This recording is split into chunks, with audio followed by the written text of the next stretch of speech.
Greetings, Kindred. I am Voivode Maquette, and welcome back to the Blood Sorcery Rituals playlist. And today we're actually going to be going into the level 3 levels that are presented in the core book for Vampire the Masquerade 5th edition, specifically Dagon's Call. Now, Dagon's Call has just always been fun for me. It hasn't always been a thaumaturgy ritual, though.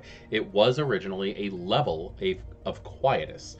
This was something that the Assamites could just do before they were the Banu Haqim and then started practicing blood sorcery as an alternative to what quietus was. And everybody who's on this channel who has listened to me long enough will know that I'm actually for the change that went over for V5, and I cannot wait to go through this ritual in particular. So, what the book actually says is a terrifying technique employed by the assassins of the Banu Haqim.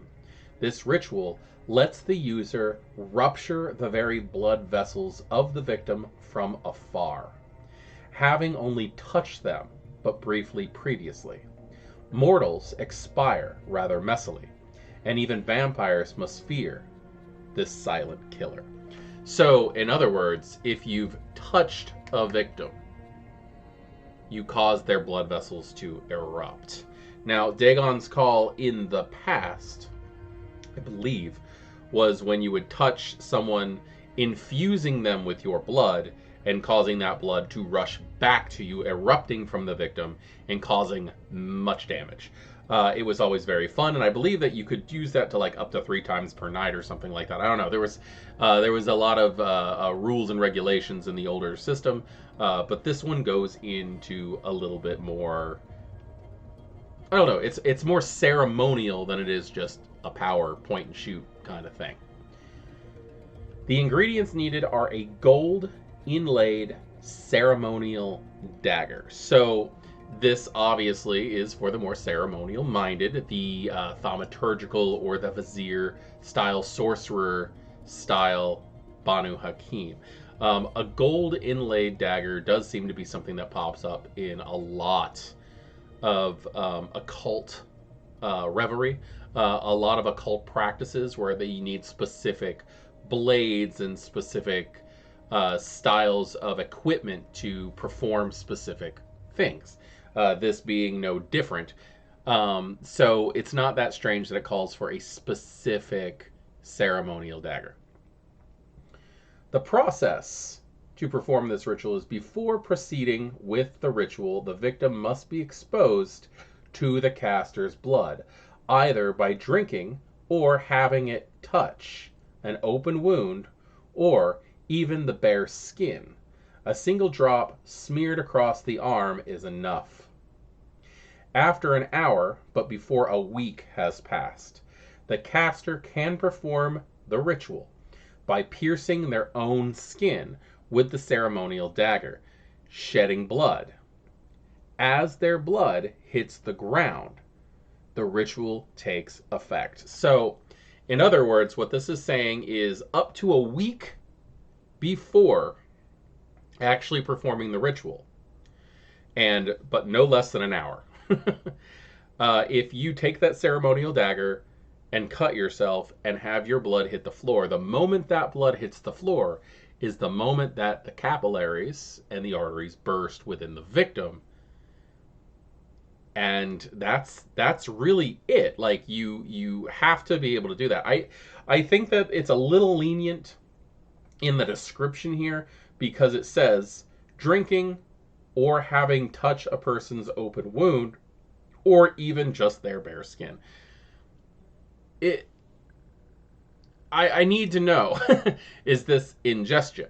Is this just getting mingled in? But like if you just touch the person's skin or smear blood, I don't think it should really count. Obviously the book says otherwise. But I feel like it goes back and forth a little bit too much when it talks about that kind of interaction. When you have a ritual where in the description it has this much detail and then it just talks about general smearing on someone's open skin, it just doesn't fit right with me because it talks about how it needs to get into the person, touching an open wound and the such.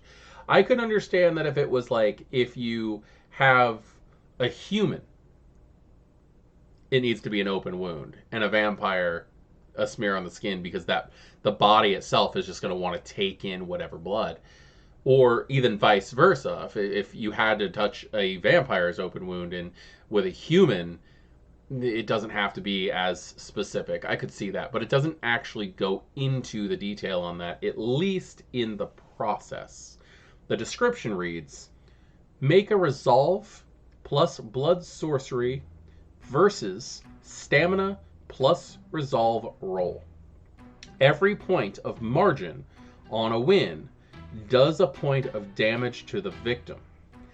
As their blood vessels burst and their lungs fill with blood, this damage is aggravated for mortals, but only superficial on vampires. The caster can repeat this process up to 2 more times, each time requiring making an additional rouse check. So again, you can do this up to 3 times. You have to perform the rouse check to bleed out onto the floor each time you do that. So this isn't like, oh, I did it once, I can do this per scene. It is per infliction. You can do this. That's pretty damn good. I still have a little issue with the description and the process, but aside from that, I think the discipline itself is done really well. It's terrifying, and it's something that I would actually like to see more use in the Banu Haqim world. For those of you who play Banu Haqim and have this ritual, let me know if you've ever used it.